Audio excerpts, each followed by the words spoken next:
Schéma de l'approvisionnement en eau de la ville de Gap. Cette présentation a été réalisée le jeudi 6 avril 2023 au pôle universitaire dans le cadre d'une réunion publique organisée par le groupe Eau d'Ambition pour Gap. Bonsoir à tous. Alors c'est Olivier qui va vous expliquer. Moi je vais juste décider. Je me présente, peintre d'Albutzbach, je suis élue d'Ambition pour Gap au conseil municipal et à la Gueule.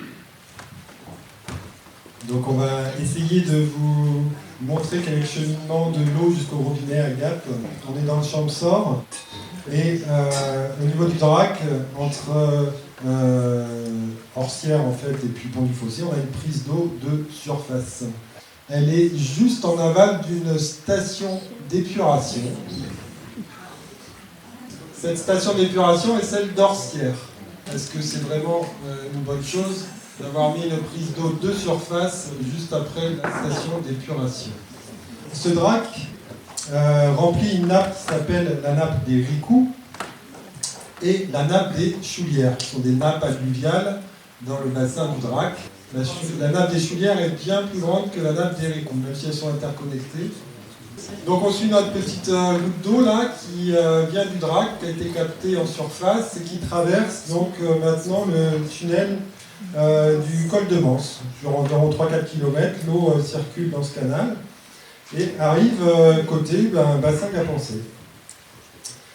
De là, elle est déversée dans un énorme bassin qui s'appelle la réserve des Josseaux.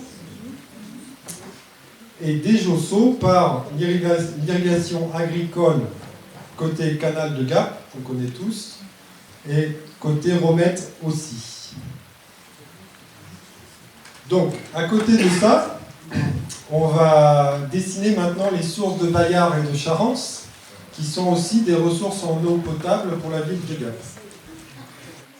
Ce sont donc des eaux qui sont traitées par leur propre station, qui desservent certains quartiers de Gap. Donc il faut savoir qu'autour des sources de Bayard et de Charence, nous avons des périmètres de protection.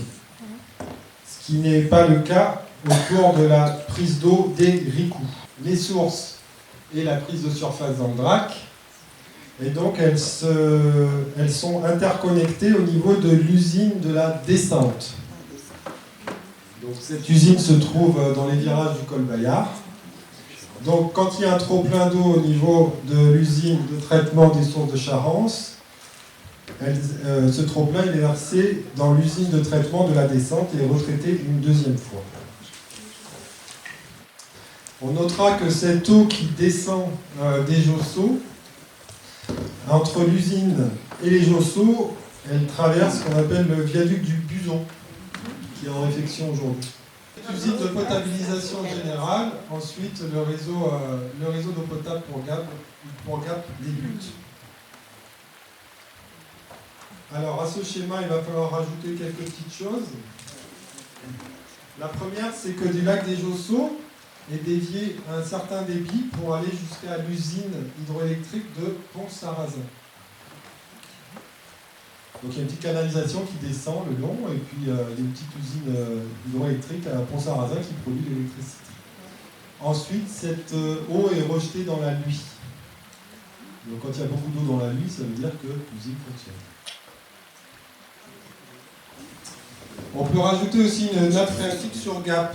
Il y a une petite nappe sous la Luye qui est réputée pour l'instant impropre à la consommation humaine. Elle existe, c'est à savoir. Enfin, ce que je peux rajouter, c'est que la prise d'eau dans le Drac est soumise à une réglementation sur des débits. On ne peut pas prélever autant d'eau qu'on veut, et quand on a des étiages, c'est-à-dire en période d'été que le Drac est trop bas, on n'a pas le droit de prélever l'eau qu'on veut. Quelques chiffres. L'induction d'eau potable provenant des Josseaux, c'est 60%, c'est important à savoir. Et l'adduction d'eau potable arrivant des sources de Bayard et Charence, c'est 40% de l'eau potable. Grosso modo. Ouais, tu peux mettre à 40%, 60%. C'est important pour se figurer un petit peu les choses, parce que l'eau de source n'est pas la même que l'eau de surface. Ces chiffres varient d'une année à l'autre puisque les sources de Bayard et de Charence sont des sources de montagne qui sont sensibles aussi à ce qui se passe au niveau climatique, pluviométrique sur l'année. Et effectivement, merci Esther, c'est des sources qui sont saisonnières. Elles ne fonctionnent pas. Quand on est en période d'étiage au niveau du Drac, en fait, les sources de Bayard et Charence en général ne fonctionnent plus. Un périmètre de protection, c'est tout simplement une délimitation autour des captages pour éviter qu'il y ait des pollutions. C'est-à-dire qu'on va éviter que les troupeaux arrivent trop proches de la source pour éviter les pollutions. On évite de faire passer une grosse route à côté s'il y a un camion qui se renverse et qui pollue l'endroit. Ça nous évite d'avoir de l'eau polluée. Voilà. Alors, comme je suis très frustrée de ne pas pouvoir avoir mis des couleurs, c'est dommage. On voulait aussi symboliser, c'est important, je pense, pour comprendre, le mélange des eaux, en fait. Dans le Drac, donc c'est de l'eau, comme vous l'a dit Olivier, c'est en direct. C'est pas de l'eau propre à la consommation immédiate. Et la prise d'eau, elle est pour l'eau potable à Gap, mais elle est aussi pour l'agriculture. L'agriculture. Il y a ce mélange. L'agriculture. Donc j'avais fait en vert pour l'agriculture.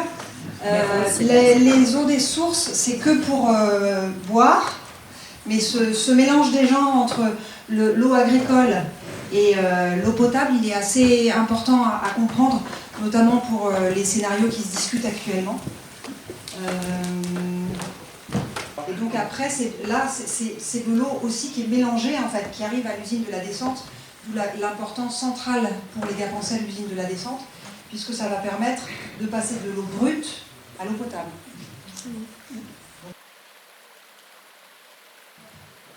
La nappe des Choulières, actuellement, alors on y reviendra si nécessaire après, il y avait eu un projet de captage commun de 5 communes du Champsaur et de la ville de Gap. Fin 2019, la ville de Gap s'est retirée de ce projet de captage commun. Donc depuis 2020, les 5 communes du Champsaur ont travaillé ensemble et ont réalisé un puits qui a été terminé à l'automne. Donc aujourd'hui, on a 5 communes du Champsaur qui sont branchées sur la nappe des Choulières. Voilà. Et du coup, la ville de Gap n'est pas branchée à ce jour sur la nappe des Choulières.